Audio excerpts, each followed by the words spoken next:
stored the result of calling this calculateAge function. All right, so test that out and log hjohn to console. And here we go. So 28 years old. And that makes total sense because it's 2018 minus 1990. So again, we define this parameter here, or this argument, and you will hear me saying these two words, and they're not exactly the same, okay? But for now, let's just keep it simple and assume that arguments and parameters are the same thing, okay? So we defined this argument here of birth year, and so when we call the function, calculateAge down here, and we pass in the value, then this birth year variable here, or argument, will be assigned that value that we pass in. So 1990 in this case. And then inside the function, we can use that. All right, so let's now calculate some more ages. So let me copy this here. And so we want age Mike, let's say 1948, and age, let's say Jane now, so a new person here, 1969. All right, and now we can log all of these to the console. And so let's see.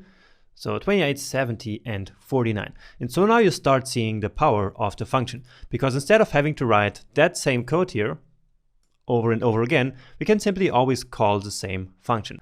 Now in this case, it would probably not be so problematic to write this code. It's just one line, but of course functions can be huge. They can be much bigger than this. And so then it, of course, becomes a lot more useful. And so functions are very, very important for one of the most important programming principles, which is called don't repeat yourself, or DRY. Okay, so the DRY principle is something really important in programming as general. So you should never repeat yourself, never write the same code, and instead put it into a function. And so that's why we have functions in JavaScript and in all programming languages in general. So that was just a very simple example of a very, very simple function. So let's now add some more complexity to it. And let's create a new function which will calculate the years until retirement. So based on our birth year, we will be able to calculate how many years we have left until we retire. So that's a little bit more complex, and so it's a good use case for a function. So years until retirement. And now let's pass in the birth year just as before, and also the first name. So as I mentioned, we can pass multiple things into a function, not just one argument. We can pass 2 arguments, or 0, or 3, 4, and as many as we want really. So how are we going to calculate the years until retirement? Well, first of all, we need to calculate the age. And so now let's actually call the other function that we already coded before. And so what this means is that functions can actually also call other functions. All right. And so let's calculate the age based on the birth year again. Okay. And maybe let's give it here another name so that it's not so confusing. So I'm just calling this year now here. Okay. And if I change it up here, then of course I also have to change it here. All right. And so when we now call this function, this years until retirement, then we pass in an argument as the year, let's say 1990. And that will then be passed into calculateAge, so 1990 again, and that in turn will then be passed into the calculateAge function here and can be used to return the age. All right, and so that age will then be stored in this variable, and then we can calculate the retirement. So the retirement is the age at which we retire minus our current age. So let's say that we retire at 65 years. So that's kind of a standard, I guess, at this time. And then minus the age. And that gives us how many years we have left until retirement. Okay, now functions don't always have to return something. So up here we return something so that we can then use the value later. But in this case, we don't want to return anything. We can simply log something to the console. So we want to say first name retires in, and then the retirement plus years. Okay, so that's our function. And let's now call it. So years until retirement. Let's again use the year of 1990. And then the first name is John. Okay, and this time we are not saving the result anywhere because there is not really a result. So that's what I just mentioned before. There is no return here in this function, and so there's no result, and so we don't have to store any result anywhere. So if we just now call this function like this, then all that's going to happen is that these calculations will be done, and then we will log something to the console. So let's check that out. And so John retires in 37 years. So let's quickly recap what happened here. We passed in two arguments, 1990, which is now called year inside of this function, and we also passed in this string called John, which will be called first name inside of that function. And so in our console.log, we use that first name here, which is John, and then also the year is used to calculate the age. And that age calculation is, as I mentioned before, done using the calculate age function that we coded up before up here. Okay, so functions can call other functions, and they also do not have to return anything. It's quite usual that they do, but of course they don't always have to. All right, so let's now do this with some other years, and we can actually use the same as before. And probably it's easier to just write it out. So 1969, and here we have Mike, and then also Jane. And so now you have John retires 37 minus 5 and 16. And so hopefully by now you see even better how handy it is to have all this code here in one function. Because imagine how repetitive it would be to have to write this for each of these persons, right? Instead, we just put all of this code in one function and therefore keep our code dry. So dry, remember, means don't repeat yourself. Okay, now just one thing that I see here is that we have minus 5 years here, and what that means is that this person, Mike in this case, is already retired. Okay, so let's add a simple if-else statement here. So if the retirement is greater than 0, well, in this case it means that we still have some years left to retire, and then we want to log this to the console. But else, so basically if the retirement is 0 or less, it means that we are already retired. So let's log that to the console. First name is already retired. So check that out. And so Mike is already retired, it says now, instead of what it had before. All right, great.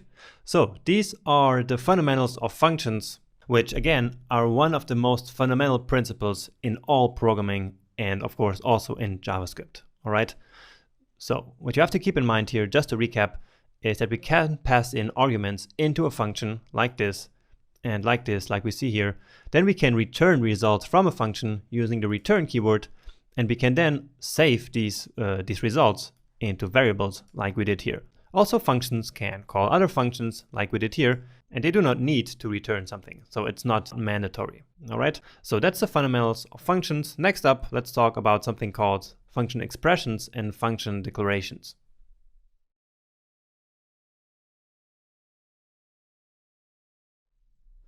In this video, you will learn about function statements and expressions.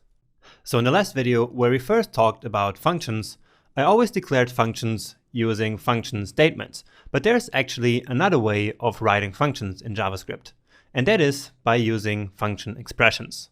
Okay, so all the logic of functions that I explained to you in the last lecture still work the exact same way. We just write the function in a slightly different way. And under the hood of JavaScript, it also works quite differently actually, but for now that's not important for us. I just want you to know at this point that we have both function statements and expressions. So let me show it to you. And so when we write a function expression, we start by writing the function basically without a name. So we still use the function keyword, and then right after that, we put the arguments list. And so in this case, I want to pass in the job and the first name. Okay, and only then we basically assign this function to a variable. So we declare a variable, and this one I'm going to call what do you do. So basically it's a function where we pass in the job, and then the function tells us what that person does. So what do you do? So that is now a variable, and what we assign to that variable is simply this function. So function where we pass in job and first name, and then of course the function block. All right, so comparing that to what we had before, or actually let's write it out here. So that is a function expression. And if we did the same thing as a function declaration, then we would write function, what do you do, and then the arguments list. So something like this. Okay, so you see the difference? Okay, so let me comment this out here. So this is just so you know what the difference between a declaration and an expression is. And again, the way that we call the function and the way that we pass in the parameters and all that stuff that you learned before still works the exact same way with function expressions. All right, so let's now use a switch statement here so that you can practice some different stuff that we learned before. And we will do something similar to the switch that we had before actually. So we're going to switch the job here, and then our different cases will be for, let's say, teacher, and let's add the cases here before. So case teacher, then we have driver, then we have designer,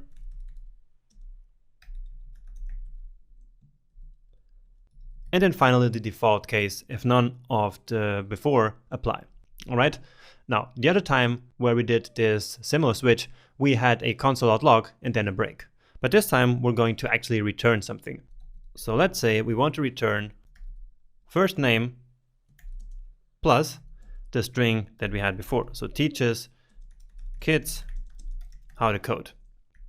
Okay, and now we will actually not have to include the break. That is because of something that I didn't tell you before. That is, when we hit the return keyword here, then we return whatever we define after it. But what also happens is that the function immediately finishes. So basically, we immediately go out of the function and return to the place where we actually called the function. Okay, so the return keyword does not only return the value, but it also immediately finishes the function. Okay, and so we do not need the break here. So in case that the job is teacher, then we return this string here and then immediately exit the function. All right, now in case that the job is a driver, well, then we return something else. Okay, and so in that case, this line here is never executed, obviously, and so it's not going to finish the function, and instead it will come to this next case, which is driver. So first name, and let's say drives a cab in Lisbon. Then the same thing for the designer.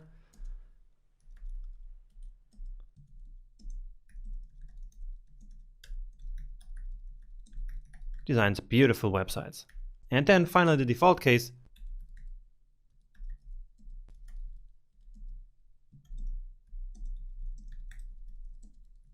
Does something else. Okay, so let's now give it a try. So just like before, we call our function, what do you do? And then we pass in the job and the first name. So let's pass in teacher. And of course, John. And don't forget that this function here returns something, and so we should save that somewhere. All right, or instead of saving it, we can of course also simply log it to the console. So let's do that instead. Okay, so that's something that we didn't do before. So immediately log to the console the result of calling this function. Okay, but that just works the same. So in this case, what we will return here is the string John teaches kids how to code, right? And so that will then be logged to the console. So exactly like I said, this is the string that we expected, right? And now, of course, we can do this multiple times. So let's say designer, Jane, and then, well, we can say that Mark is retired. Let's see what happens now. So Jane designs beautiful websites, and then Mark does something else, which is the default clause here. So again, you see how useful it is to be able to reuse all of this code. Otherwise, we would have to basically write this here 3 times if we wanted to have this scenario with 3 people and 3 different jobs. And like this, we simply pass to the function the things that change, basically. So what's different here is the job and the name for each of these cases. And so that's what we passed into the function, both the job and the name. And then based on that, the function does something, which is in this case, produce a string. and then returns this. So again, we can always see a function like a machine that receives something, then does something with the data and gives back something different. Okay, so this is how we write a function expression. Now, statements and expressions, they do not only apply to functions, but they are a global concept in JavaScript actually. So before moving on, let's talk a bit about the difference between statements and expressions. So JavaScript expressions are pieces of code that always produce a value, and it doesn't matter how long they are, as long as the code results in a single value, and then it is an expression. So let's take a look at that in the console here. And so, for example, if we simply write 2 plus 3, well, then you see that this produces a result, so a 5 in this case. And so what we just wrote here is a JavaScript expression, okay? And the same is when we, for example, call this function. So let's call this function right here in the console, and we actually have access to these functions here right in the console. Okay, so that's something that we didn't do up until this point, basically using the variables and functions that we define here in our code right in our console, but we can do that. Okay, and so when we now call this function here, then you see that of course it returns a value. And so again, this function call here is an expression. And really anything that we do, again, that produces a result is an expression. So for example, type of 23, and it gives us back this result of number. And so again, this is an expression. All right. So what this means is that whenever JavaScript expects a value, we always have to write an expression. Okay. And the importance of this whole concept might be a bit hard to grasp at this point for you. Okay. But it's really important to learn this stuff for the future. All right.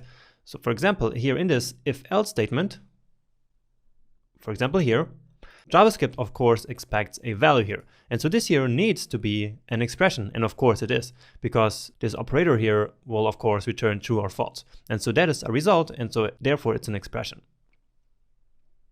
Okay.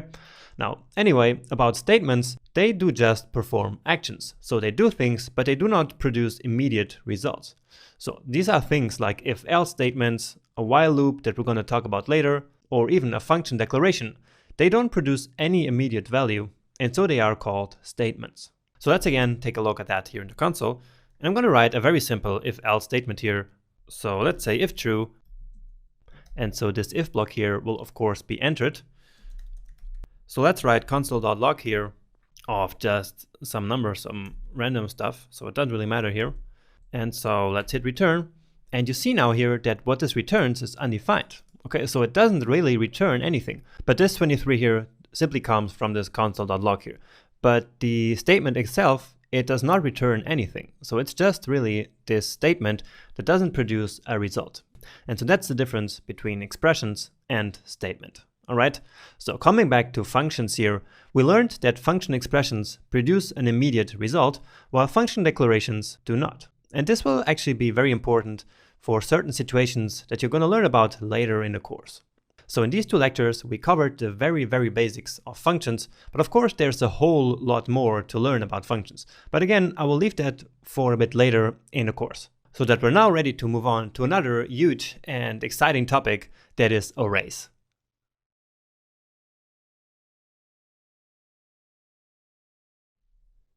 Arrays are a fundamental concept in JavaScript that you're going to use throughout your entire JavaScript life. Okay, so let's now learn exactly how they work.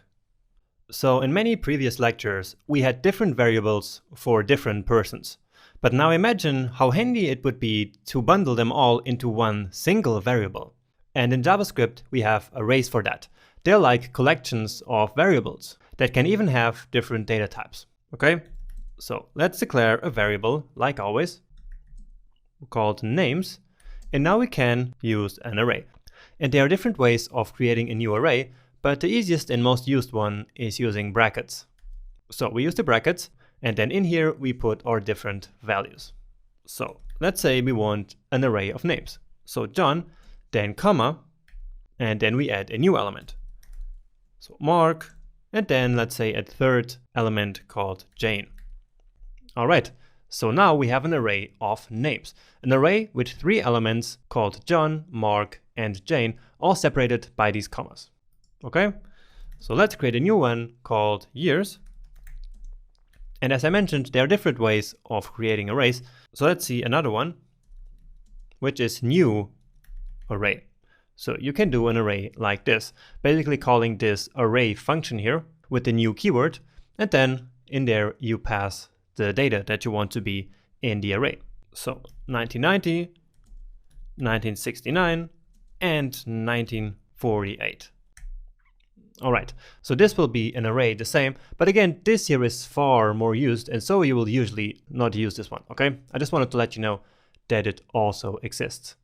Now, we say that arrays are zero-based, which means that the first element is element number 0, the second one is element number 1, number 2, and so forth and so on, okay? So let's now see how we can actually access elements in an array. So we're gonna log to the console, names, and then we use the brackets again, and then the index, so the number, okay? And so names brackets 0 will be the element 0 of the names array. And remember that arrays are zero-based, and so John is the element 0. So let's take a look at that, and indeed, we see John. Of course, we could also log the entire array, so this is how it's gonna look like. So we have here, we say number 3, which is the amount of elements in the array, and then the entire array. And actually, we can also access this number here. And all we have to do in order to do that is to say names dot length. Okay, so we will learn later what this dot here means, but for now just know that we can do names dot length, and then that will show us how many elements are in there. In this case, it just returned undefined, but that is just because I misspelled length. Okay, so that's what it should look like, and now we should get the number 3. So we have 3 elements in our array. Okay, so we access number 0, we can also access number 2, for example, and that should be then Jane. Okay, so this is how we retrieve basically data from the array, but we can also use the syntax to mutate the data in the array. Okay, so we can say names and 1, which will be Mark, and then we can say that we want it to be Ben instead of Mark. Okay, and so if we now log the array,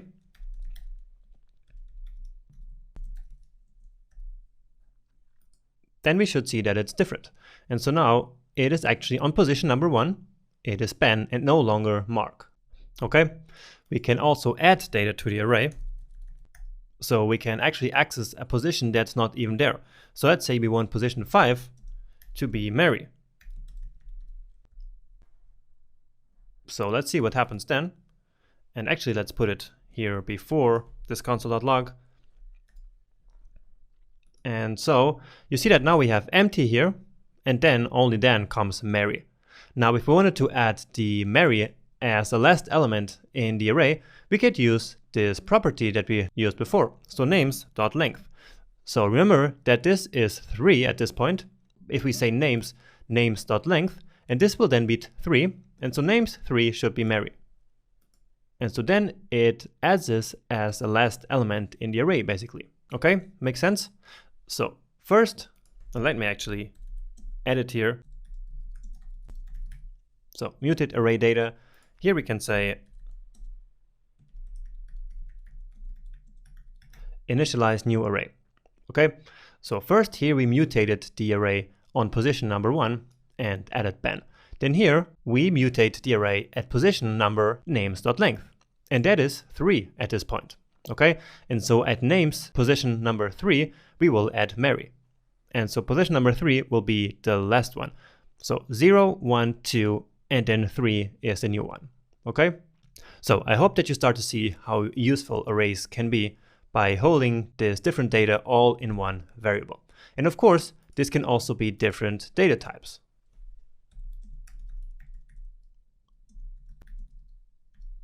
So let's say that we want to have all the information about John all in one variable. Okay, let's give us some more space here, and then let's say var John.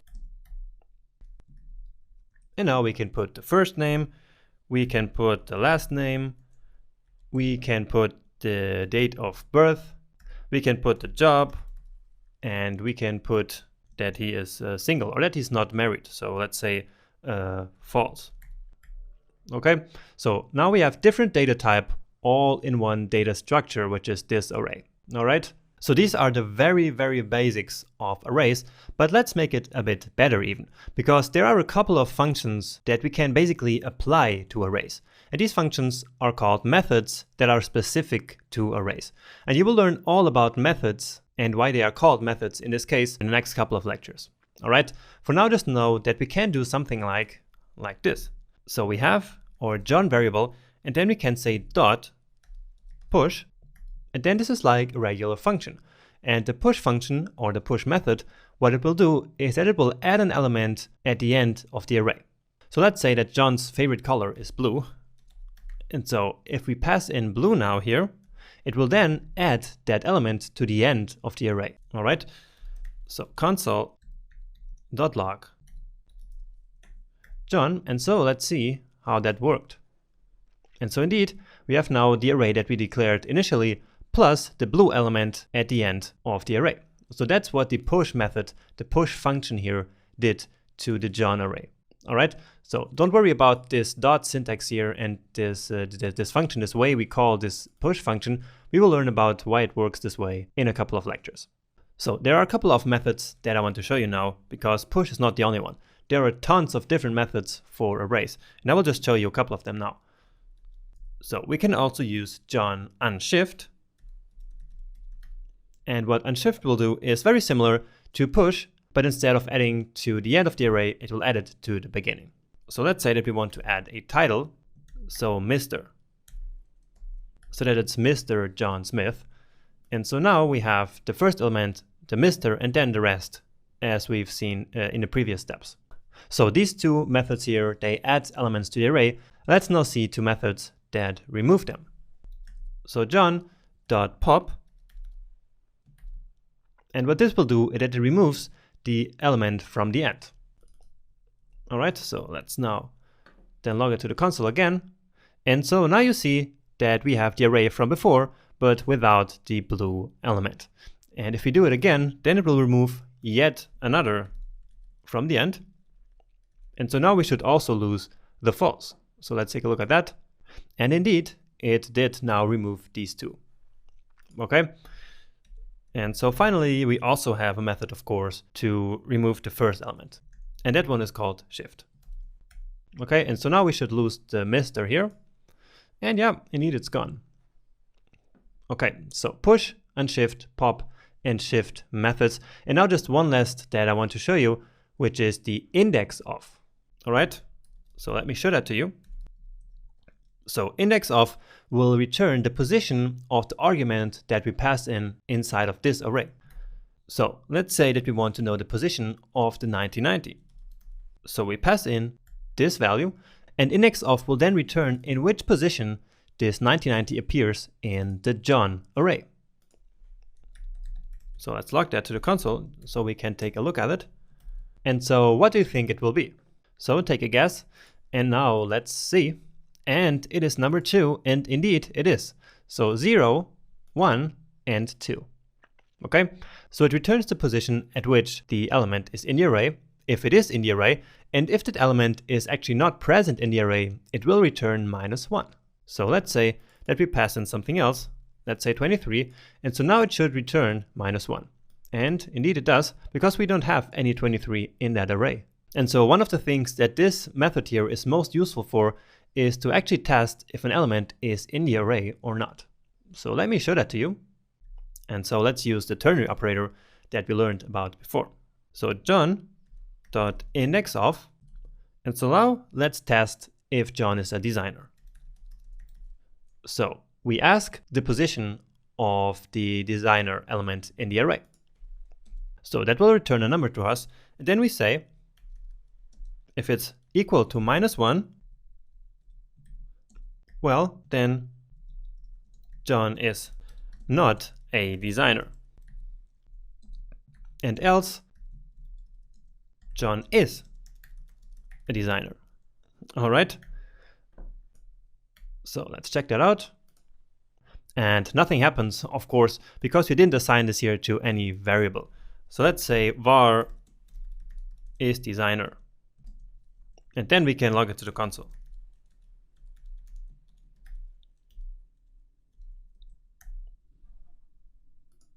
Okay, so John is not a designer. So let's see why that happened. So we searched for designer in the array, but that element is not actually in that array. And so it will return -1. So this entire part here will be -1. And so we test, is -1 equal to -1? And yeah, indeed it is. And so the isDesigner variable will be assigned the John is not a designer string. Okay, so let's say we now change it to designer. And so now we should see that John is a designer, because it will now actually return this index. Let's try that out in the console. So index of, and you see that it is 3. All right, so 0, 1, 2, and 3. And so 3 is of course different than -1. And so we now have John is a designer. Okay, so these are just a couple of methods on arrays, and I'm going to show you many more throughout the rest of the course. But for now, you know how arrays work, and that's amazing. It's a really powerful data structure that we can use in JavaScript. And so now I think that you learned enough already to take on another coding challenge. So let's do that right in the next video.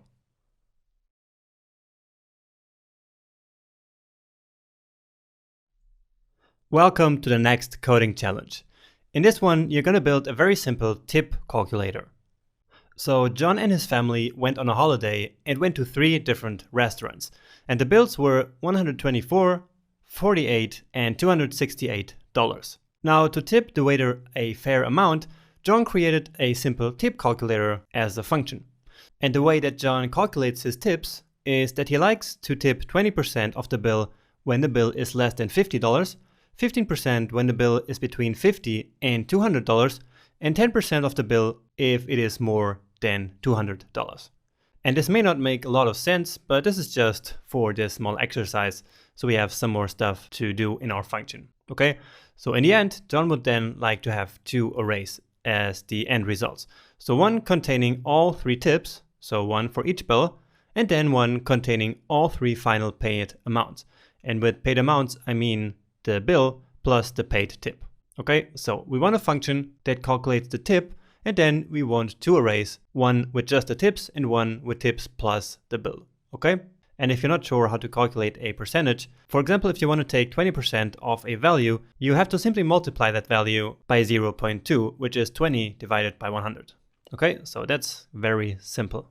All right, so I hope you managed to do this. This will be a good challenge for you to use most of the stuff that we talked about up until this point. So give it some time, try it out, and then I see you in the next video with the solution. Good luck!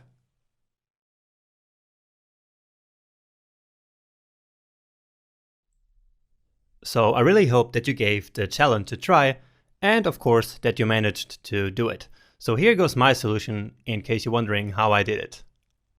I'm going to start by creating the tip calculator function. Okay, so function, and I'm going to call it tip calculator. Then in here you pass a value, which I call the bill, and then we have our function body.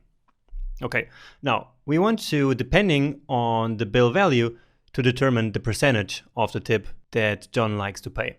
Okay, so here we have our rules again. So 20% if the bill is less than $50, 15% if it's between $50 and $200, and then 10% if the bill is more than $200.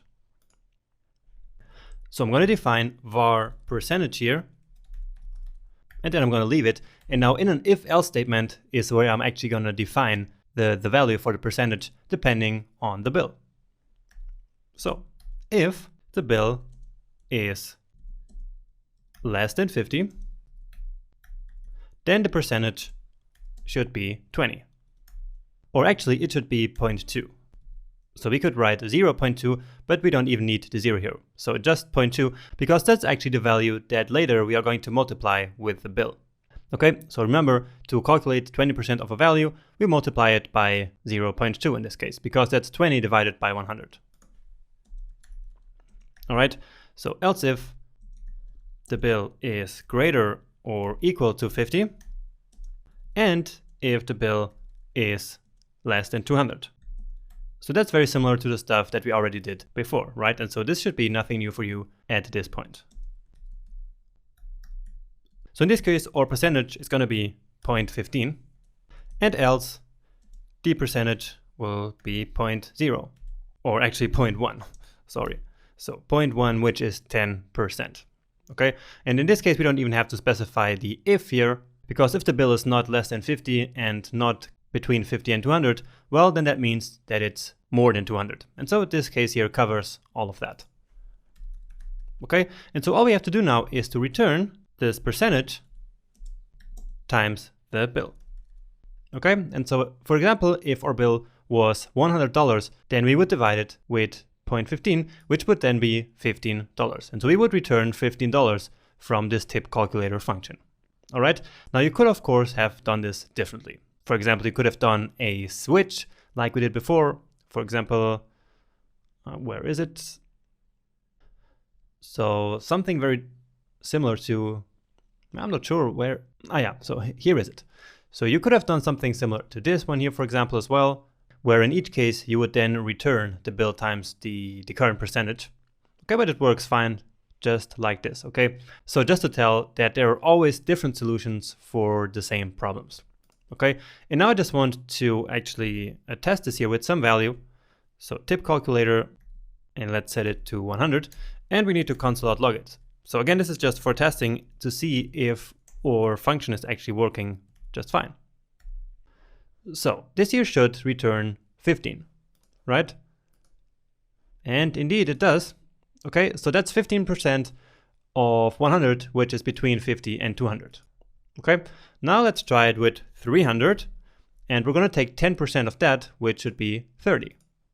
So let's test, and indeed it works.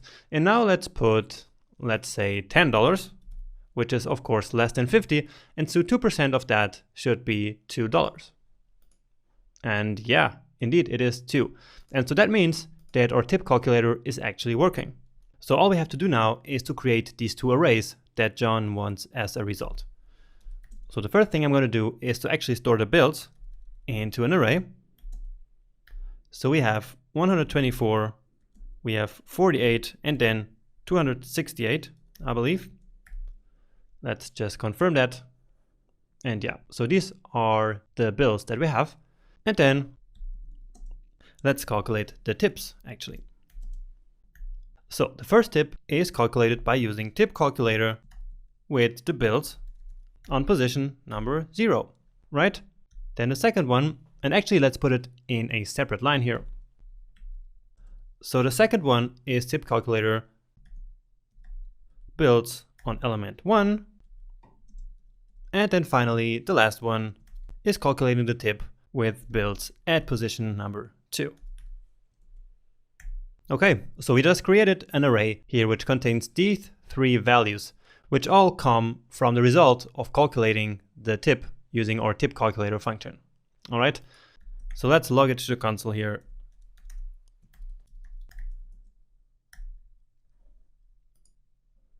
And so yeah, here we have our tips. Now this here is something weird that is happening with the 9.6 and 001. And this is something weird that JavaScript does with numbers, and no one really knows why this is happening. So it should just be 9.6. And the same is actually happening here with these 5999998. And this, of course, should be 18.6. Okay, but that's nothing we can change. That's not like our fault. So JavaScript just does these weird calculations here that do not really make sense. But so don't worry about them. Okay. So this is the first array that we want. So the 3 tips, and then finally we want one containing all 3 final paid amounts. And so that's also very easy. Let's say final values. So another array, and well, here we have to say bills at position 0 plus the tips at position 0, and that's it. So very simple. Let's just grab this here. And here it's 1. And here it's 2.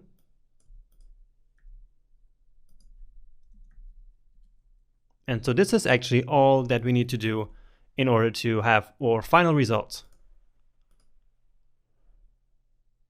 Okay, and now you see that actually here, now we have this 0.6 and this 0.6 coming from these two. So this is really weird again, but yeah, don't worry about it. Anyway, what we really want to see here is that this 142.6 is really the sum of the original bill, which is 124, plus this 18.6. Okay, and the same, of course, for the others. So 57.6 is 9.6 plus 48, and the same here for this last element. And so with that, the challenge is completed.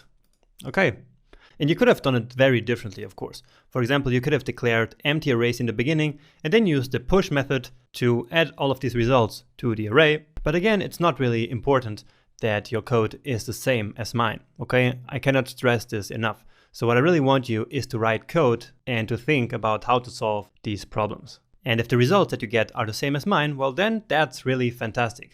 So you've come a long way in this section, but there's still a couple of more things to learn. So let's now move on.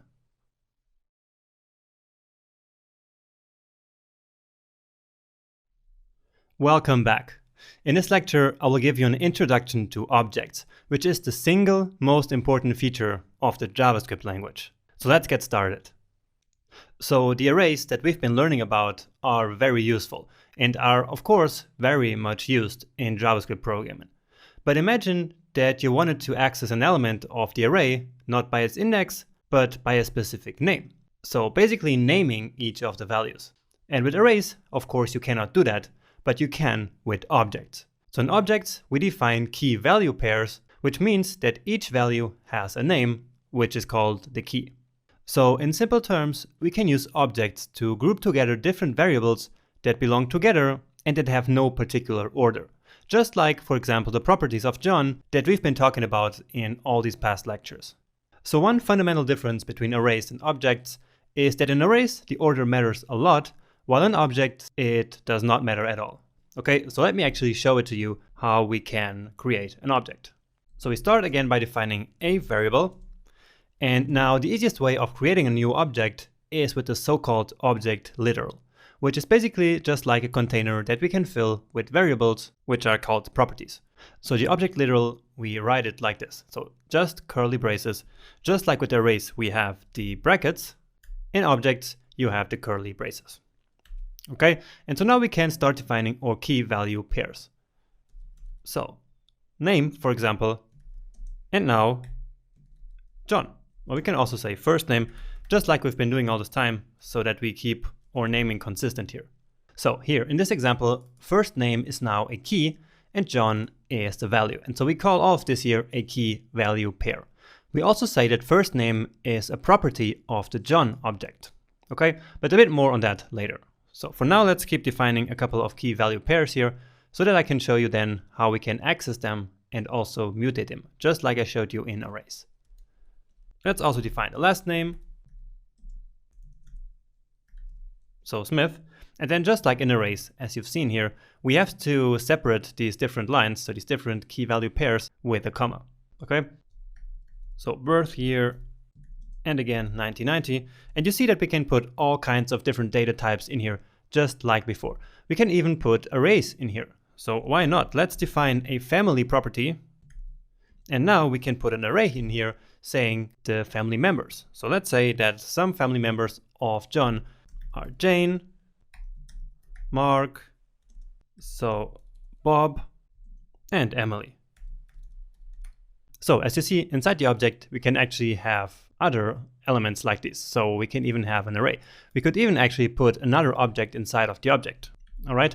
And actually the same is true for arrays. So we didn't talk about that in the arrays lecture, but as an array element, you can actually also have an object or another array or really whatever you want.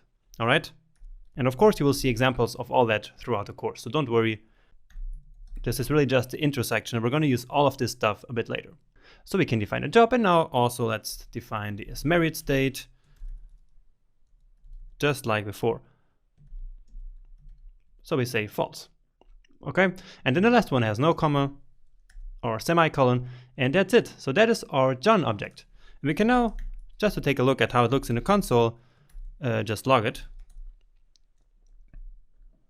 Okay, and so here we go. So this is our object. We can open it up and take a look at the different properties.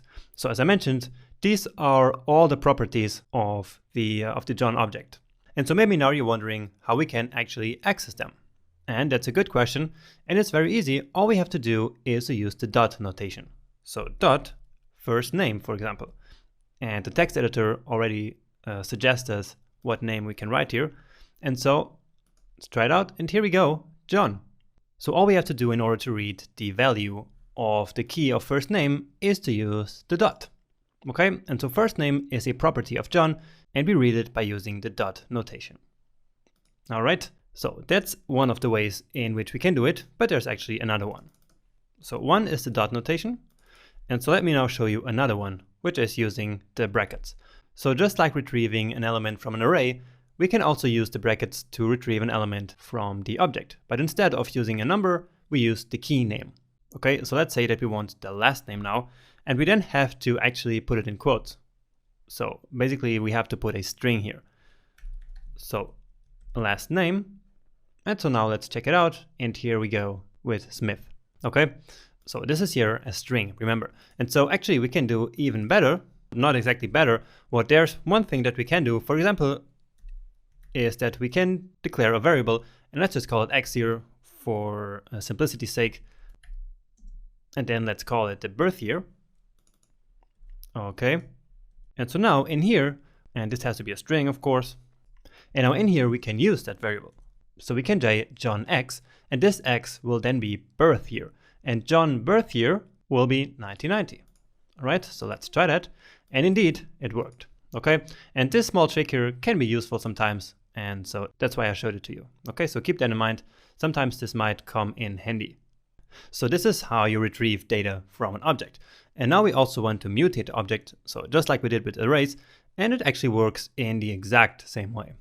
All right, so what we can do now is to say John.job, for example, and we can set it to driver or to designer actually. Why not? So all we have to do is to say John.job, and then we can mutate the data, okay? And then of course we can also do it the other way around, so with the brackets notation, okay? So then our quotes and is married. And so let's set it to true now. Okay, and so if we now log it to the console, then you will see that it should be different. Here we go, and so, here we go. So job is now designer, and is married is now true. Okay, and so we can use the dot notation not only to access it like we did before, like here, but we can also do it to change the data, to mutate some of these properties. Okay, and the same here with the brackets notation. All right, and now just to finish, we had two different ways of initializing a new array, right? So to create a new array, and the same happens with object. So we can do an object for Jane, and just like before, we can say new object. So in the array lecture, we said new array, and now we can say new object in order to create a new empty object. And now we can just fill it up with some data here. Jane.name,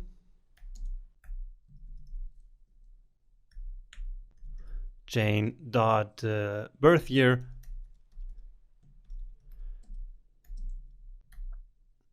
and just one more.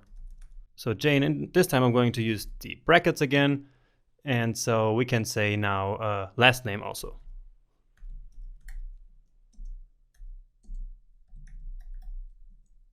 Okay, this one let's call first name, and now we can log it to the console. Okay, so just so you see that it's going to work in the exact same name.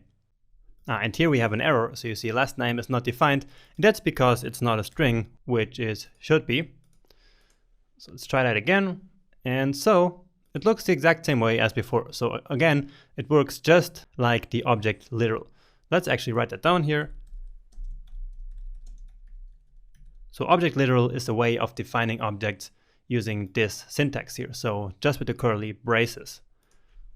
And then down here, we have the new object syntax. Okay, so that's the very basics of objects and properties. So in this lecture, we talked about properties, and the next one, we are going to talk about methods, which is also something very important related to objects. So stay tuned for that one.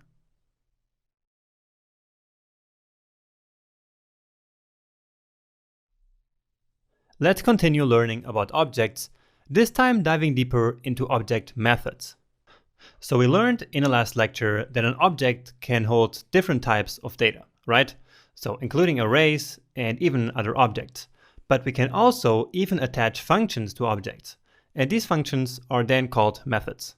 So let's see why and how we can create methods.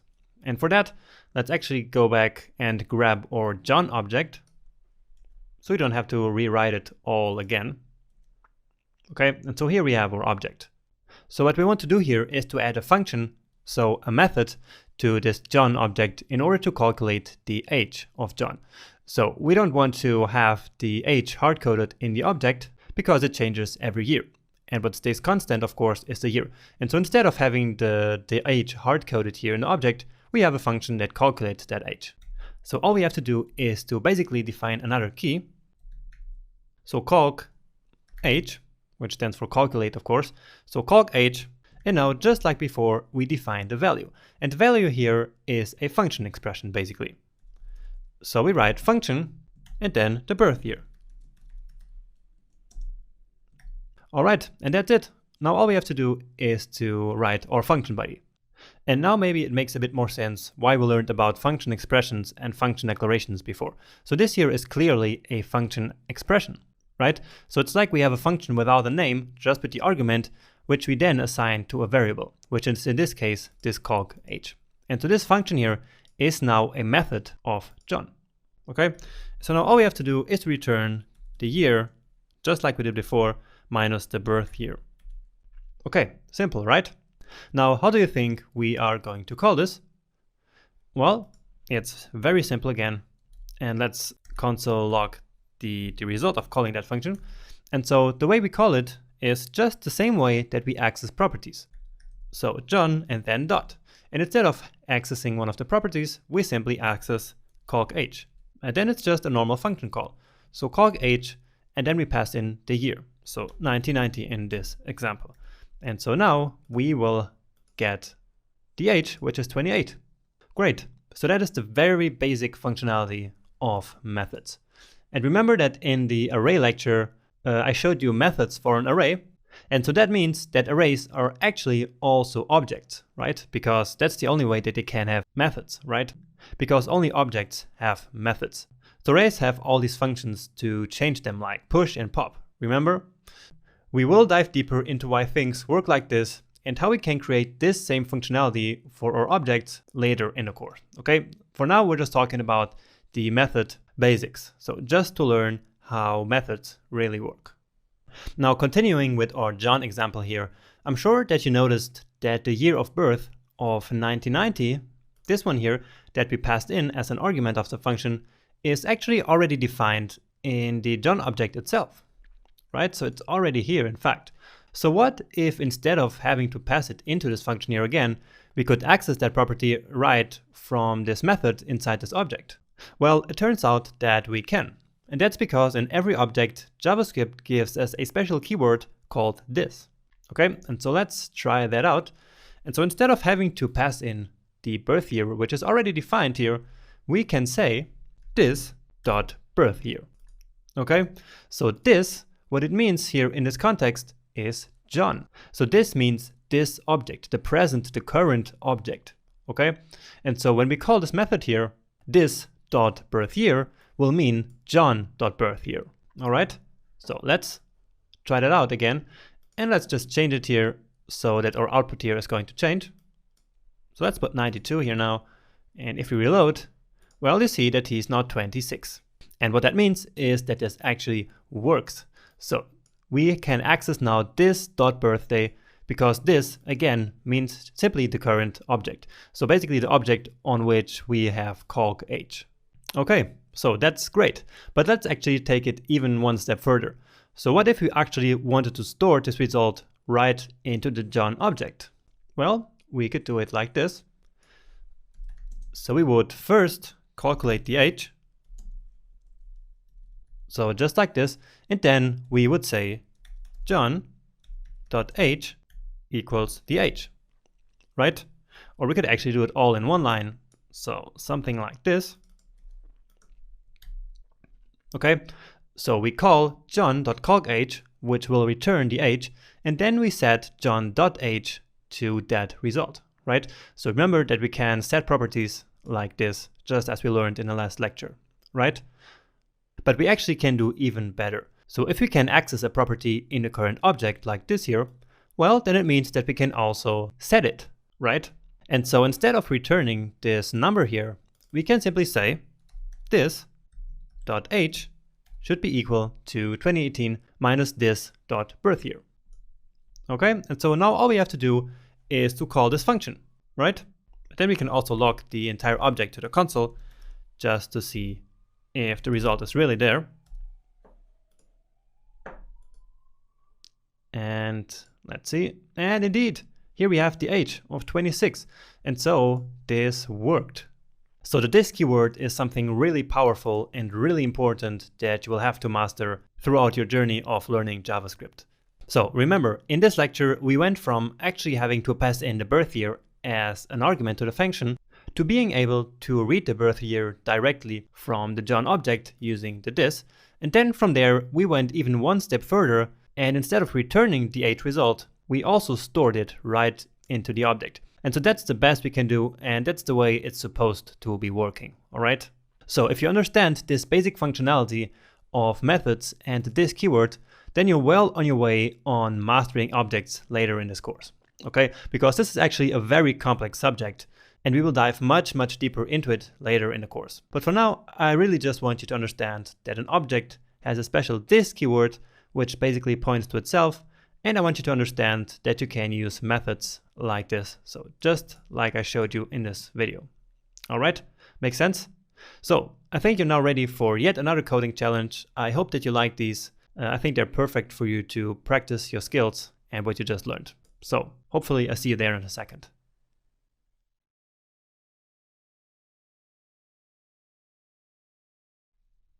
It's coding challenge time again. So here we go.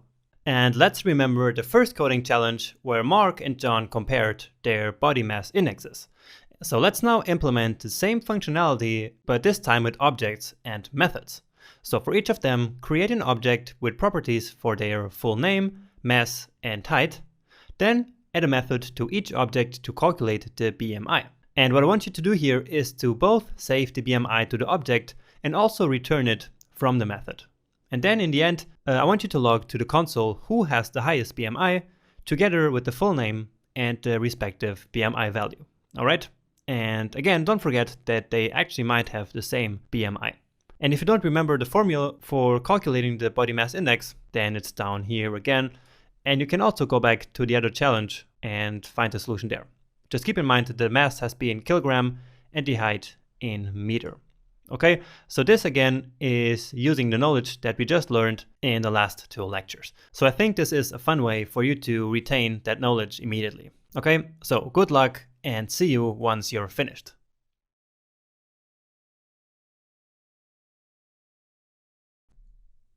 So did you manage to successfully complete the challenge? Well, here is the way that I did it. So I'm going to start by creating the John object with the object literal syntax.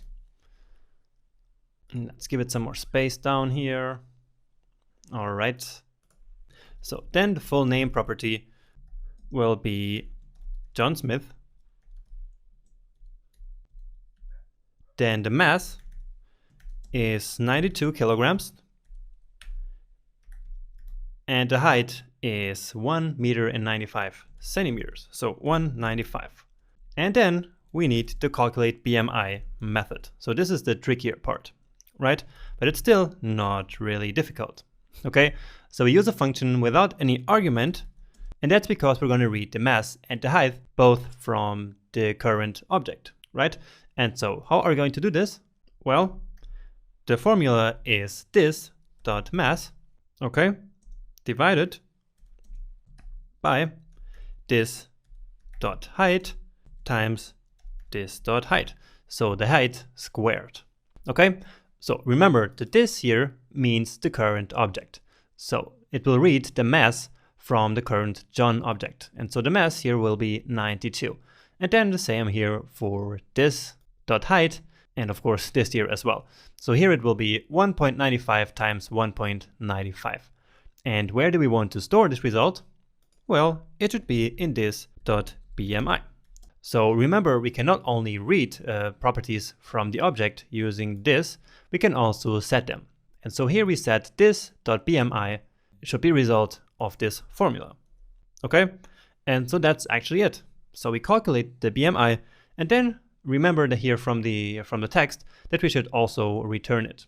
So save the BMI to the object and also return it from the method. And so return this .bmi. Okay, so that's John, and now I'm just going to go ahead and copy it for Mark, because the method is actually going to be exactly the same, obviously. Okay, so it's going to have no difference. The formula and everything works just the exact same way, and so we have the exact same method on the Mark object. Here it's Mark Miller, then the mass is just 78, and the height is 1.69. Okay, and as I mentioned, the rest stays the same. So we're now ready to calculate the BMI for both of them. So John.calcBMI, remember that's how we call methods, and then the same for Mark. Okay, and so yeah, let's take a look at these two objects actually. So console.log both John and Mark. So we want to get both of these objects here into our console. So here they are, and we see that both of them now have the BMI. So John has a 24 and Mark has a 27. So great. So you see that it's actually very nice to have a method directly attached to the object, because this function is really related to this object, to this person in this case. And so it makes sense that we can have the method really together with the data, instead of having an external function which could do these calculations as well. Okay, so that's why we make use of this pattern, let's say this best practice, to have the methods inside of the object. Now you're probably thinking that having the exact same method on these two objects kind of violates the dry principle that I showed you before, so the don't repeat yourself principle. And that's actually correct. So this is not the perfect way of doing it, but for now, with the knowledge that we have at this point, this is the best that we can do. Later in a more advanced section of the course, I'm then going to teach you how we can have the exact same method on multiple objects without having to repeat the code. But for now, this is more than okay like this, okay? So finally, we have to log to the console. So what do we want to say? Who has the highest BMI together with the full name and the respective. Don't forget they might be like a draw, so the same BMI. And so we've done this many times before. So John.BMI, let's now read it here from the object. If it's greater than Mark.BMI, well, then let's log to the console that John.first name, or actually its full name, has a higher BMI of, and then John.BMI to read it again. All right, now an else if here, because there can be the case where they both have the same, and so we have to account for that as well. So now it's Mark.BMI is larger than John.BMI. And then let's just grab this piece here of code, paste it here. This should be Mark, and this one as well. And then just the else, in case it is the same. They have the same BMI. Okay, so according to our data, Mark Miller has the highest BMI, and indeed that's exactly what we log to the console. So Mark has 27, as you can see here, and John has a 24. So let's now increase John's mass here to, let's say, 110. And so now, indeed, he has the larger BMI of both. So that's already almost perfect, but we can do even better. Okay, so let's get first rid of this. And what we can do is to actually calculate the BMIs right here. So we calculate the BMIs using the call BMI function, of course, or the method, I should say, and then we use that data to take these decisions here. But keep in mind that these methods, they actually also return the BMI, right? And so we could replace john.bmi here by the method call. And so let's actually do that. So I'm going to copy or actually cut it from here and paste it down here, and the same for Mark. All right, so does that make sense to you? So again, we know that this calc BMI method here will return the BMI itself. So we have it here. So return this.bmi. And so down here, we will calculate the BMI and then immediately return it. And it will then be put here in this logical comparison, right? And the same, of course, for Mark. So in this case, this here will then be replaced with 27.3, okay, which is what we see here. And this john.calc BMI will be 28.9, right? So this value here. And then the comparison can happen and then everything can just work the same. Okay, and so we don't need these additional lines where we first calculate the BMI and only then we read it. So we can basically calculate it and read it at the same time here. All right, and here then we can read it already because at this point it is already calculated. And so of course we're not going to call BMI method again. So we only want to call it once, and then from there on we can just directly read the value from the object. So we're not going to put calc BMI here or here, because at this point, again, it is already calculated. Okay, does that make sense to you? And of course, again, you wouldn't have to do it this way, so it's not really important. But that's actually the reason why I asked you to also return the values here from the methods, so that we can then use this little trick where we can calculate and compare the values here all in one take. All right, and just to confirm that it works the same, of course, here we go with the correct solution. Great, so we're almost at the end of the section. There's just one more thing to learn, which is loops and iteration. And so that's exactly what we're going to do in the next video. So I hope you enjoyed this one, and so see you next time.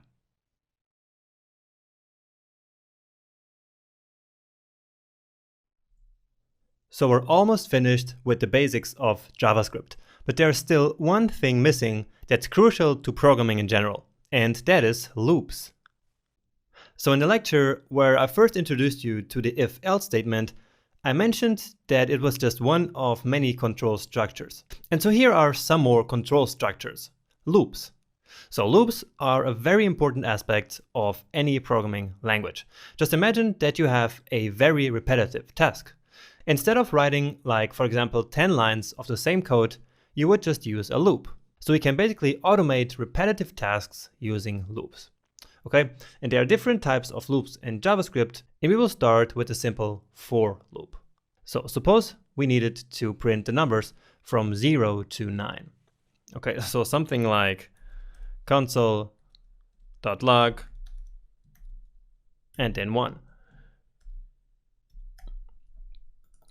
And then 2, 3, 4, 5, and so on and so forth. So you would have to do this 10 times, but that's not a good idea at all, right? And so instead, again, we use a loop. And I'm going to start with a for loop. So we write for, and then the for loop has 3 parts. It has the initial value of a counter, a condition that is evaluated before each loop iteration, and finally a counter update after each iteration. Okay, so let's go through them one by one. So the first part is the initial value of a counter. So imagine that we want to print from 0 to 9. Okay, and so we start at 0. And so we define a variable called I, for example, and set it to 0. And I use I here because I is kind of a standard in JavaScript for a counter variable. Okay, so this is the variable that will be updated in every loop. Okay, then we use the semicolon. And now the second part. So this is a condition that is evaluated before each loop iteration in order to see if the next loop should still be executed. So if we want to count from 0 to 9, well, then our condition will be that I should be less than 10. Okay, so only if this turns out to be true, then the next loop will actually run. Okay, so in the beginning we start with 0, and so I will be 0, and 0 is less than 10, and so it's true, and so the loop will start. All right. And then next up, and finally, we have the counter update after each iteration.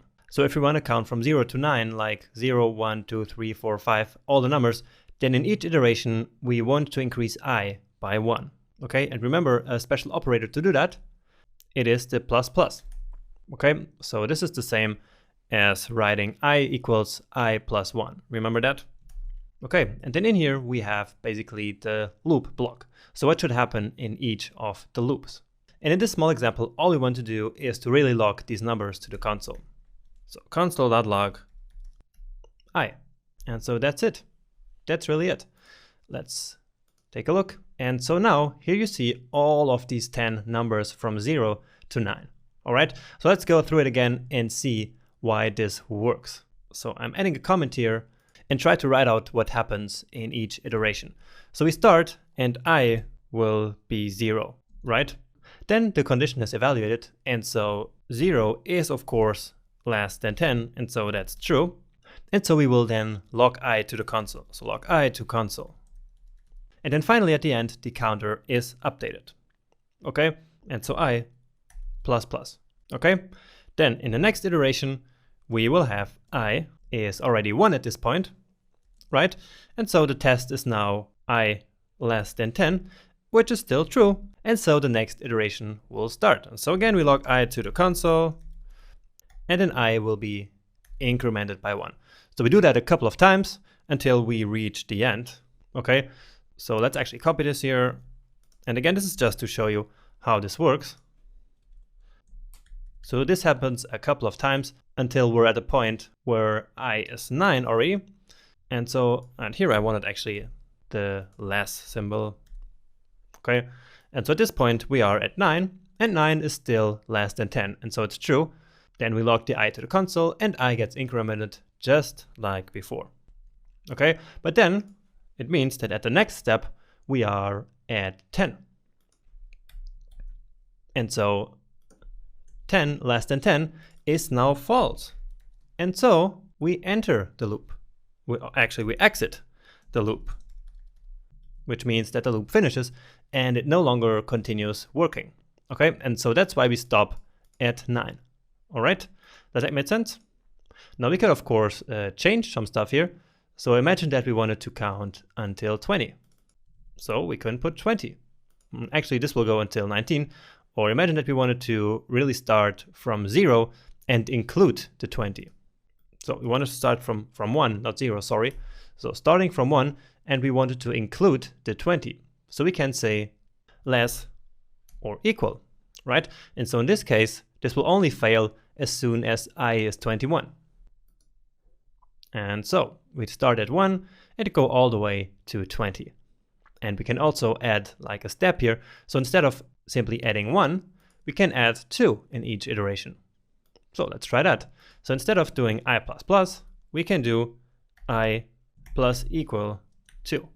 Okay, and remember, that's the same as writing I equals I plus 2. Let's check it now. And so indeed, it works. So we start with 1, right? And then we increase the counter by 2. And so the next one will be 3, right? And then 5, and so on and so forth, all the way to 19. And 20 is not included because 19 plus 2 is already 21, which is, of course, greater than 20. All right, so that is the very basic functionality of the for loop. Now let's look at a bit more practical example. So let's say that we have an array here, and let's actually copy the array from the array lecture here. And where is it? So yeah, this one is the one that I mean, so the John array, instead of having to write it out all over again. So we have a couple of data here about John. So let's say that we have an app where we need to display these 5 values here to the console. Well, maybe not to the console, but to the user interface, but we're just working with the console here. And so let's pretend that we need to log these 5 values here to the console. And so of course, just like before, we could do it like this. So John 0, and then like all the way to 5, oh, actually to 4, right? So we could do it like this. right? So that would solve the problem, but not in a good way. So imagine that we had actually 50 elements in this array and not just 5. So what would you do then? You couldn't just create 50 lines of the same code. And so of course the solution here is to use a loop. So let's get rid of this here and instead write it as a loop. So again, a for loop. So var I equals 0. And why do we start at 0? Well, we start at 0 because the array is 0 based. And what we want to use the counter here is to read the element of the array at position 0, 1, 2, 3, and 4. All right, so we start at 0, and we want the loop to run as long as I is less than the length of the array. Okay, and why is that? Well, it's because the length of this array is 5, and so as long as the counter is below 5, so 0, 1, 2, 3, or 4, we can then read the data out of this array. But starting at 5, there's no more data in the array. So there's nothing at position 5 in the John array, and so at 5, we no longer want to read anything. So remember how we can read the length of an array, so the number of elements? Well, all we have to do is to use the length property. Okay, and then we want to read all of them, and so we do plus plus just like before. All right, so this here will maybe not make 100% sense to you, but it will after you see exactly what we're going to do here in the block of this loop. Okay, so what we're going to do is to log to the console John at position I. Okay, so instead of writing out 0, 1, 2, 3, and 4, we let the loop take care of basically putting the numbers here. So in the first one, it will be 0, and then 1, and then 2, and then 3, and then 4. But not 5, because John.length is 5, and this loop only runs as long as the counter is less than 5 in this case. Okay, so let's test it out. And yeah, here we go. So all of these 5 logs are now coming from line 597, so this line here. So does this logic here make sense to you? Just to make sure, let's do it again. So we need this counter variable here, I, in order to log to the console John 0, 1, 2, 3, and 4. So we want all of these 5 elements to be logged to the console. And instead of having to write out John 1, John 2, John 3, John 4, and John 5, we just use this loop. And so we start at 0 because that's the first element in our array. After each iteration of the array, we increase the counter value by 1 because we want to read all of the 5 values. And finally, we run this loop as long as the counter variable is still smaller than the total length of the array, which is 5. So it will run for 0, for 2, for 3, for 4, but no longer for 5, because there's nothing at position 5. And we could, of course, manually have put it here with a 5, but then imagine that we would add something here. So something like blue as a favorite color, and well, then it would not dynamically change the array. So if we now reloaded, it would not display the blue here to the console. But instead, if we go back and put it to John.length, well, then it will automatically figure out the length and then loop through the entire array. Because now John.length is 6, and so it will also loop the element number 5 of the array. So indeed, now it appeared down here, the blue as well. Okay, so I hope that now it's crystal clear to you. And looping through arrays is actually one of the biggest use cases for loop. So this one is really important to understand. Now there are actually even better ways and also simpler ways of achieving it without using this specific for loop. But once more, let's talk about that a bit later, because that's a bit more of a complex topic. And for now, we're just really looking at the fundamentals. So that was the for loop, but there's also another type of loop in JavaScript, and that's the simple while loop. So let's try to replicate the same functionality here with the while loop. So the difference between the for and the while is that in while we only have the condition. So all we have to pass into the while loop is really this part. So we can say that while I is less than John.length, then it should keep executing this code.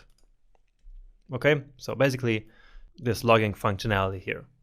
And so if you want to have the exact same functionality as with the for loop here, we first would have to start by defining the variable out here. So I equals 0, and then at the end of each loop, we will have to increment I.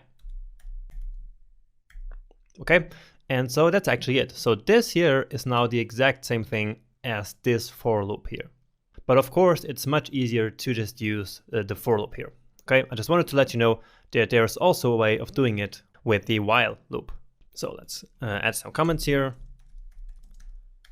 So this is the while loop, and well, this here is the for loop.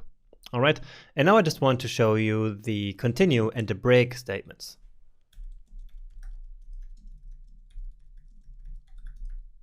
So we use the break statement in order to break out of a loop, and we use continue in order to quit the current iteration of the loop and continue with the next one. Okay, so let's just take a look at a couple of quick examples. And I think I didn't even show you the result of this one. So just to make sure, and now it is, well, now we have all of this here, but you see that it's just the same. So we have these 6 here coming from the for loop, and we have these 6 here coming from the while loop at line 604, right? And so in fact, it works just the same way. Now let's actually get rid of these here. Not really get rid, but I'm just going to comment them out so that they're not getting in my way for the next part. All right, so let's copy this here so that I can now show you the continue and the break statements. And let's start with the continue. So again, the continue, we use it to quit just the current iteration of the loop and then continue right to the next one, okay? So let's say, for example, that we only wanted to log elements that are strings, okay? And so we can implement a logic that will do it so that if it's not a string, it will quit the current iteration and then continue with the next one. All right, so how do we check if it is actually a string? Well, remember the type of operator that we used right in the beginning of this section. So we can now say type of, and I think I misspelled that, so type of John at the current position. So if this one is different from a string, and I think we haven't used different up until this point. So we only ever used the equal, but now I don't want equal, I want different. And different, we use the exclamation mark like this. So this here is the strict different operator. And just like with the triple and the double equals, here we also have the normal different operator and then the strict different operator like this. And just like with the equality, we should always use this one. Here we always should use this one. So exclamation mark and then equal equal. Okay, and so this means different. So what we want to do here is that each time that the type of the current element is different from a string, well, we just want to continue. Okay, and I think this is also something new. I think that up until this point, we always did the if like this. So we had this block and then, well, kind of the text in there. Just like this, okay? But if it's only like on one line and just a simple if statement like this, we can actually do it in one line without the curly braces and just write it like this. So if this, then continue. And so this will then break out of the loop and will continue to the next one. So for example, when we hit Smith here, then the type of John I will be string. And string is not different from string, right? And so we will not continue. Instead, we will go straight to this line. But in the next iteration, when it's 1990, well, that is then different from a string. And so therefore, we will enter the if part here, and we will then continue. And so this line here will not even get executed. All right, so let me show that to you. And indeed, we now only have John Smith, designer in blue. It skipped the 1990 and also the false. And again, that's because the type of these two is different than string. So different here, different than string. All right, so that is continue. And now let's do something similar for break. But the difference with break is that it exits the current iteration and the entire loop as well. So it doesn't continue to the next iteration, all right? And so now this time, let's say that we only want to print until we encounter something that is different from a string. Okay, so as soon as we hit something that is not a string, we will not print anything else, all right? Let's simply replace this one here with break. Well, I could have just done it up here, but yeah, so this way we have both versions, all right? I'm just going to, I'm going to leave it like this. let's now reload. And you see that these 4 here are from the other loop, so from line 615. And now from line 620, which is this one here, we only have John and Smith. Okay, and so that's exactly what we were looking for.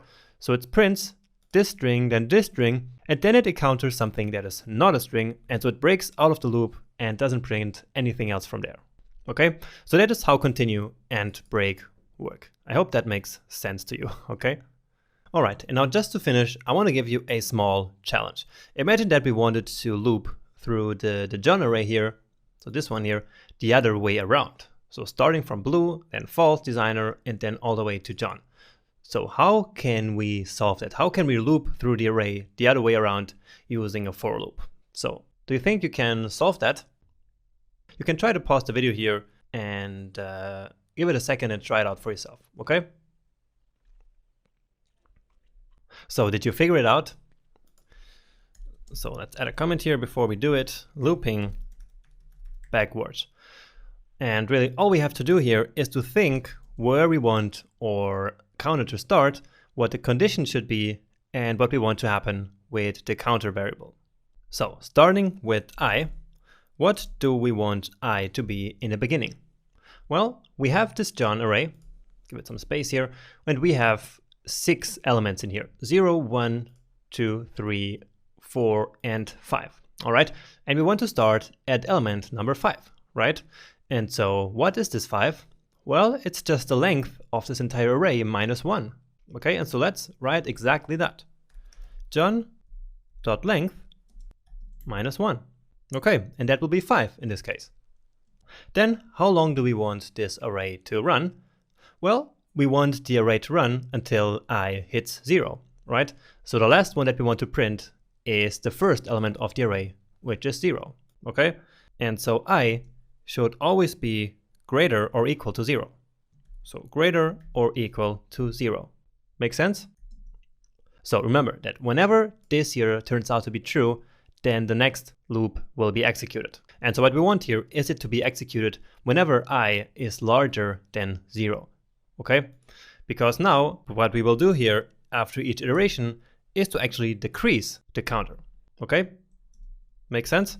So we start at 5, and then after each iteration, we decrease the counter. So 5, 4, 3, 2, 1, 0. And at 0, it will still work because I is greater or equal to 0. But then after that, it will hit minus 1, and then the condition will no longer be true, and then it will stop working. Then all we have to do is to, of course, log it, and this is always the same part. And so let's now give it a try. And so these here are our results starting here. So all of these come from line 627, so this one. And so you see that in fact, it is really looping it backwards. So it starts from blue, false, designer 990, Smith, and John, which is number 0. Okay, so I hope that made sense to you. This was just a small exercise for you to think about these 3 parts here of the for loop and how we can achieve a different functionality than this simple one that I explained to you before. Okay, and so now it's time for yet another challenge, and this will be the last one for this section using all of the stuff that we learned throughout all of these videos. So you have come a long way up until this point. Congratulations. And I hope to see you in the next challenge, because I think it's really important that you take these and try it out on your own.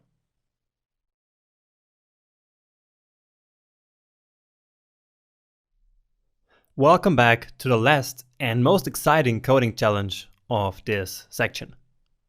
So remember the tip calculator that we created in another challenge? Let's now create a more advanced version using everything that we learned up until this point. So this time, John and his family went to 5 different restaurants, and the bills were $124, $48, $268, $180, and $42. And again, John likes to tip 20% of the bill when it is less than $50, 50% if it's between $50 and $200, and 10% if the bill is more than $200. All right, so implement a tip calculator using objects and loops this time. So here are the steps for doing that in order to help you. So first, create an object with an array for the bill values. Then add a method to calculate the tip, and this method should of course include a loop to iterate over all the paid bills and to do the tip calculations. Then, as an output, you should again create two arrays. One containing all the paid tips and two containing all the final paid amounts. So again, the bill plus the tip. All right. And a hint that I have to give you here is that you can start with two empty arrays as properties and then fill them up in the loop. Okay. So an empty array is just like this here. And you can start with two empty arrays, one for this number one, so all the tips, and then two for all the final paid amounts. So start with these two as empty arrays, and then in a loop, you can fill them up. All right. So that is already a lot of work, but after that, I even have like a step 2 for you. So to even take it to the next level. And that is that Mark's family also went on a holiday, and they are going to 4 different restaurants. And the bill that they paid were $77, $375, $110, and $45. And Mark has a slightly different rules when it comes to tipping. So he likes to tip 20% if the bill is less than $100, 10% when the bill is between $100 and $300, and 25% if the bill is more than $300. Okay, so again, that doesn't make much sense maybe, but that's just, again, to make it a bit more exciting and to make these two tipping functions different for each of the persons. Okay, so I want you to implement the same functionality as before, but this time, of course, using Mark's tipping rules. Then create a function, and I don't mean a method, so like an outside function, to calculate the average of a given array of tips. And here I have to give you another hint, because up until this point, we never did anything like this. Okay, and so I give you a hint here to calculate the average, and that is that you should loop over the array and in each iteration store the current sum in a variable which starts from 0. Then after you have the sum of the array, then you simply divide it by the number of elements in it. Okay, so that's the formula for calculating averages. So if that's a bit too difficult for you, then you can just stop maybe after 0.5. Okay, but I would like you to try out to calculate the average. All right. So that's here on number 7. So you use the function that you created in number 6 to actually calculate the average for both families. And then you log to the console which family paid the highest tips on average. All right. So again, this one is a bit tricky maybe. So you can, no problem, take an hour or even more to try to accomplish this. All right. I think it's really important for your learning process to go through something like this, a bit more difficult even, so that you really have to try instead of it being super easy, because then you don't really learn anything, okay? So take an hour or something like that to really go through this and really try to solve these problems, all right? You don't need to be fast. Then if there are some parts that you cannot figure out, again, no problem, you can just check out my solution in the next video.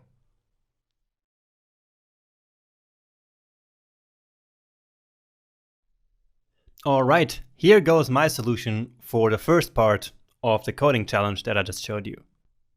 So I start with creating the John object. So the object literal again, then the full name,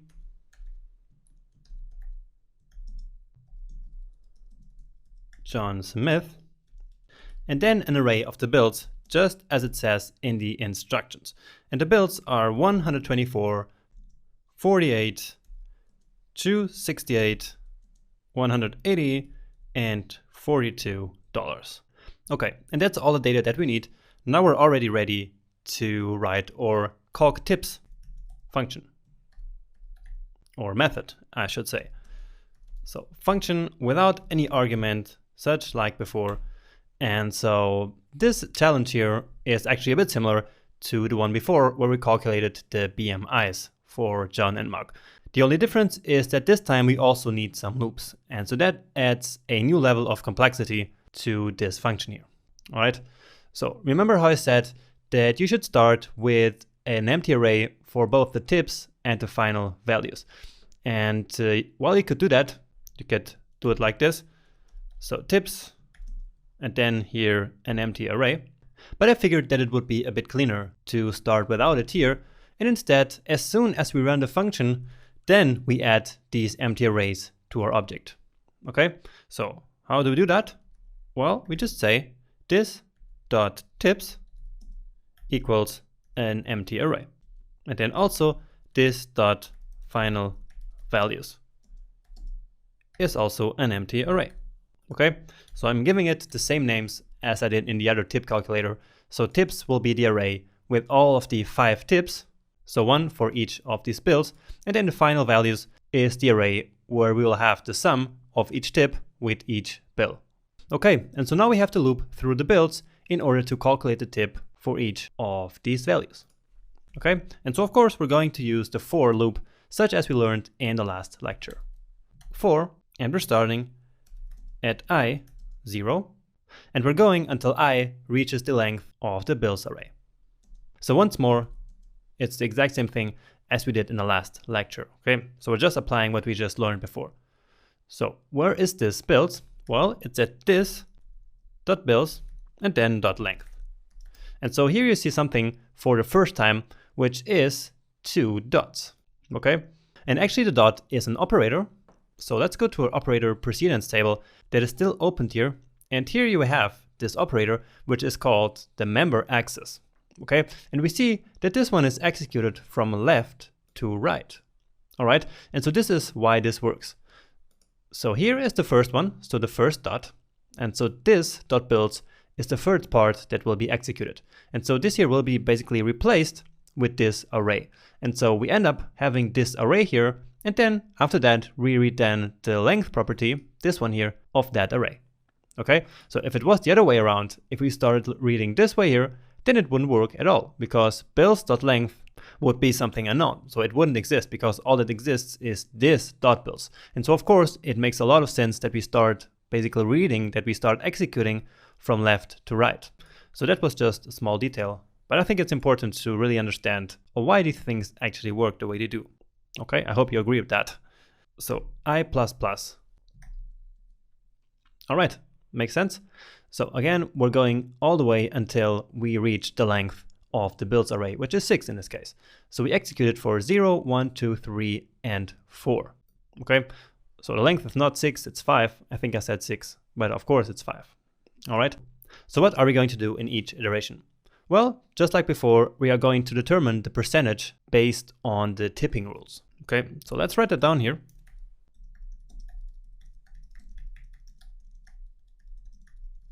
Okay, and so I like to add these comments here in order to figure out beforehand, before actually writing the code. So we determine the percentage, and then we add the result to the corresponding arrays. So this is the same stuff that we did before. So we defined the percentage without actually specifying it. So we just declare the variable here, but do not define it. And we do that based on the bill. So if the bill is less than 50, remember, so that's the rule that we have up here. So if the bill is less than 50, then the tip is 20%. It is 15% if it's between $50 and $200, and it's 10% if it's more than $200. All right, and so we are going to translate that here into code. Okay, and actually bill is not something that we have defined. So sorry for that. So it's not bill, but instead, what do we have here? We have this dot bills at the current position.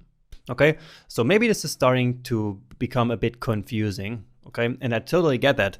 And as I actually mentioned before, that was kind of the goal of this challenge, not to be confusing to you, but to make you think a little bit about how these things work. So how can we solve this kind of problems? Okay, so this dot builds is our array with the bills, right? And what we do here with the loop is to loop exactly through that array. And so it only makes sense that we then access the current position of this array using the current counter variable. Okay, and that is always I, just as we learned in the last lecture. All right, and so let's now define the percentage for this bill value, and that will be 0.2. Okay, so 20%. Then else, and let's actually grab this one here. So if it is larger or equal 50, and at the same time, it should be less than 200, right? So that it stays exactly between 50 and 200. So in this case, the percentage is going to be 0.15. And then finally, in all other cases, the percentage is going to be 0.1. Okay, now as you see here, we have a lot of duplicate code here. So this this.builds and then at position I, we have repeated it here 3 times. And so let's actually create a separate variable for that. So let's call that one bill. Okay, and so before doing anything here, we simply create a variable where we store the current bill value. All right, and so we can now go ahead and replace all of these here. And so that's a bit better. So instead of repeating the same code multiple times, we just store the value in a variable. Okay, so that is much better. Okay, so for each of the bills, we have now figured out the percentage. So all we have to do now is to add it to the tips and to the final values array. So this.tips at the current position, and remember that is I. Well, and now it's very simple. It's the bill variable that we defined before. So this.bills at the current position times the percentage. And so this part here is exactly the same as in the more simple version of our tip calculator, right? And now finally, this.final values at the current position will be the bill plus the this.tips at the current position. Or actually we can do this one here, so it's the same. Okay, so we have the bill plus the bill times the percentage. All right, and so that's actually it. So that is our tips calculator, which will at the same time calculate the tips for all of the 5 bills. All right, so let's actually try that out. So john.calc tips, and then let's log it to the console. Console.log John. All right. Oh, we have some syntax error here at line 674. So where is that? And indeed, I'm missing the if here. So else if. Probably you already saw that one coming. So I'm sorry for that mistake. And so now we have the object here. And in here we have our builds, we have our final values, and we have our tips. So it's all here now. Okay. So we have 18.6. 9.6, 26.8, 27, and 8.4. And these, if we add it to this builds, will then result in this final values that we have here. So for example, this 180 plus the 27 is 207. And that's exactly what we see here, right? So it means that it's actually working. So the first part of the challenge is completed, I think. Let's take a look. So add the method then should include a loop. Add as an output, create these 2 arrays. Okay, so the first part is finished. Let's take a look at it again because it's quite a lot of code here, and this is by far the most complicated code that we have written up until this point in the course. So the hardest part probably to grasp is the fact that inside of this method here, this calcTips method, we have this loop that calculates all of the 5 tips all basically at the same time, or one after the other, but automatically. So that's exactly the reason why we used the loop, okay? And so we had to have these kind of confusing like this.builds.length, where we first read the builds array from the current object, and then from there we get the length, all right? And then here we get the current bill, so the current value, and from there, well, basically the same is then the rest is the same as we did in the other challenge, okay? Then another particularity was that we had to create these empty arrays here so that we can then fill them up. And maybe you thought that we could do it like this. So this.tips is equals this.final values is equals an empty array. So maybe you try to do it all in one line, but that is not going to work. So this here will not work because what this is going to mean is that these 2 arrays will be the same. So in this case, if you did it like this, if you then added something to the tips array, so this one here, then you would automatically also add it to the final values because they would be in fact the same array, all right? And don't worry if that sounds a bit confusing to you at this point, because later on, again, we will learn why it is that way. So what I want you to do now is, after this video, take a deep look again at this method here, and especially, of course, at this method here, try to figure out why everything works the way that it does here, and only move on if it really makes sense to you. Okay, so this was the first part of the solution. Now in the next video, I will then solve this second part. Okay, so I'm leaving that for a different video so that you can first go over this again and make sure that you understand 100% what's going on here.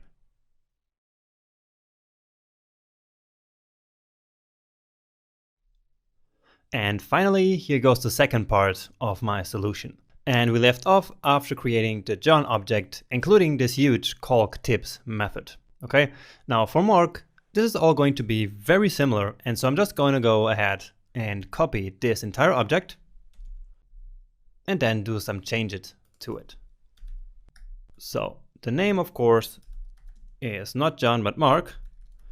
And it's Mark Miller. Then this is $77, $475, okay. Then 110, and finally 45. So he only went to 4 restaurants. Then down here in the calc tips, all that we have to change is like these tipping rules. Okay, so let's see how Mark does it.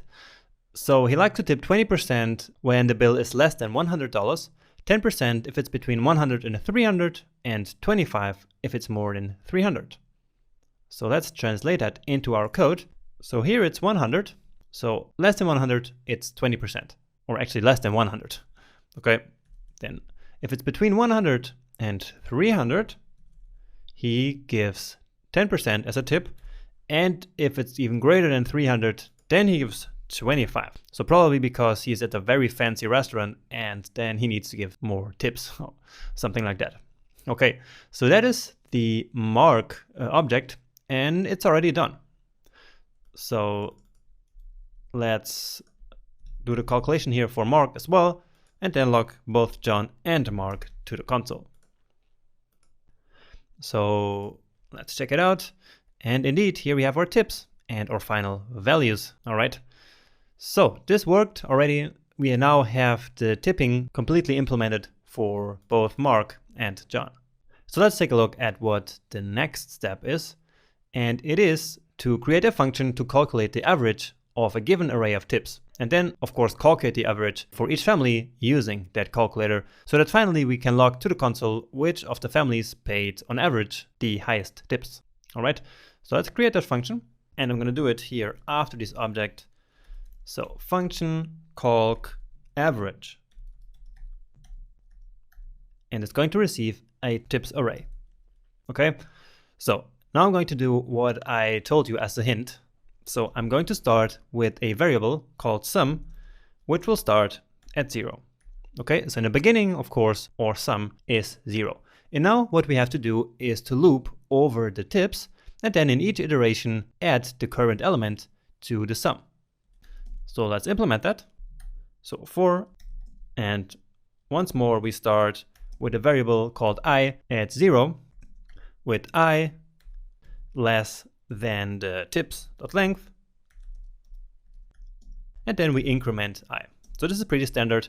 You're seeing at this point that it's basically always the same here, right? And so now what we do is that we say that the sum should be equal to the current sum plus the tips at the current position. Okay, makes sense? So let's say that we pass in an array of 2, 6, and 4. All right, so in the beginning, our sum will be 0, and then we will enter the loop. And so at this point, we have that the sum is 0 plus the current element, which is 2. And so 0 plus 2 will be 2. And so the new sum will be 2. So let's just write that down here. So we start up, of course, with 0. After that, we have 2. And so in the next iteration, we have 2 here as a sum. And then the current element of the loop is 6. So this one here. Right? So 6 plus 2 is then 8. Okay? And so 8 is assigned to that sum variables. Okay? Then in the next iteration, sum will be 8, and 8 plus the current element of the array, which is 4, will then finally be 12. Okay?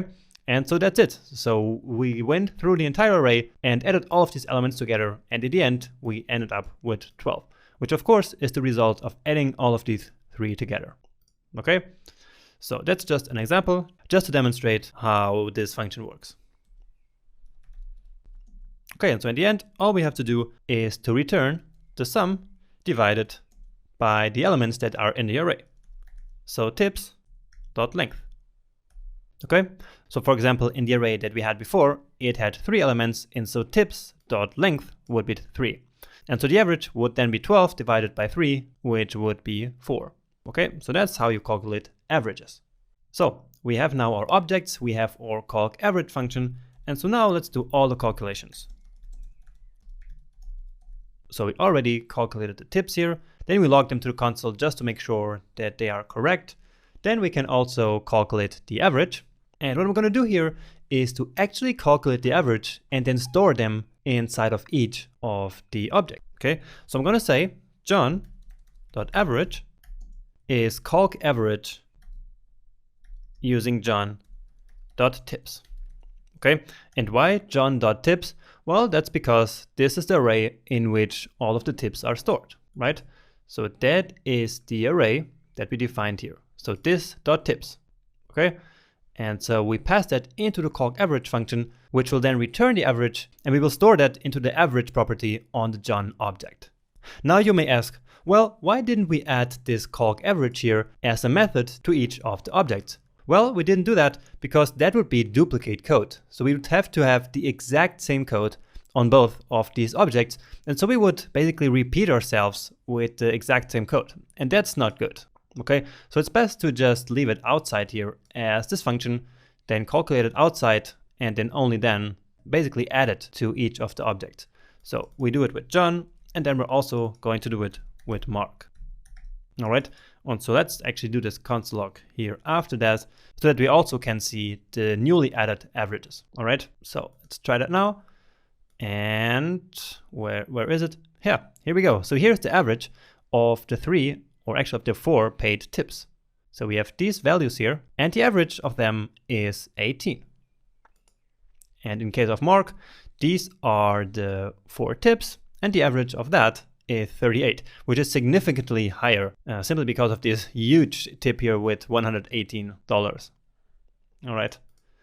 So these are the calculations for the averages, and now all we have to do is to really do the console.log.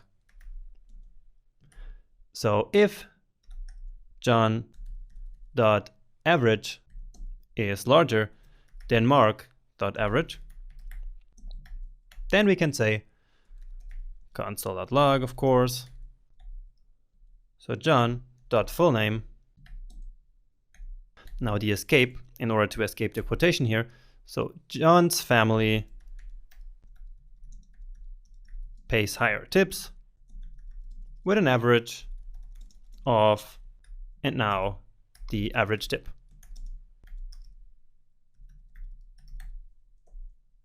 Okay, and if it's the other way around, let's just copy it. It's Mark here, so Mark.average is greater than John.average. Well, then it's of course the other way around. So Mark and Mark here as well. All right, so that should be our final result. And indeed, Mark Miller's family pays higher tips with an average of $38. Okay, just to test this, let's decrease this one here from 110, or actually this one here. Let's decrease it from 475 to like $5. And so the average should then decrease. And so yeah, so now John Smith family pays the higher tips with an average of 18. All right, so that is the solution to this quite bigger and maybe a bit more difficult and confusing challenge. But I hope that you liked it and that you were able to at least do part of it. So I understand if you didn't do it all, okay? And so that's, again, no problem. You shouldn't feel bad about that. The most important part is that you try it here and that you put in the time to try to solve the challenge. So that's really all that matters at this point. And I'm serious here, okay? So that's really what matters most. Anyway, you're now done with the first JavaScript introduction. So congratulations on that for making it this far in the course. That's already a huge achievement. Now, some JavaScript courses stop at this point and consider that you know enough to write JavaScript on your own. But of course, that's very far from the truth. Now, don't get me wrong, you have already learned a lot by now, okay? But we are really just getting started with a lot of great content coming up over all of the next sections. And there's actually even one more video coming up in this section, which is just about the JavaScript versions. So make sure not to miss that one, because it's also important to know that kind of stuff. It's not about coding, but it's still important, okay? So I hope that you take a look at that right now.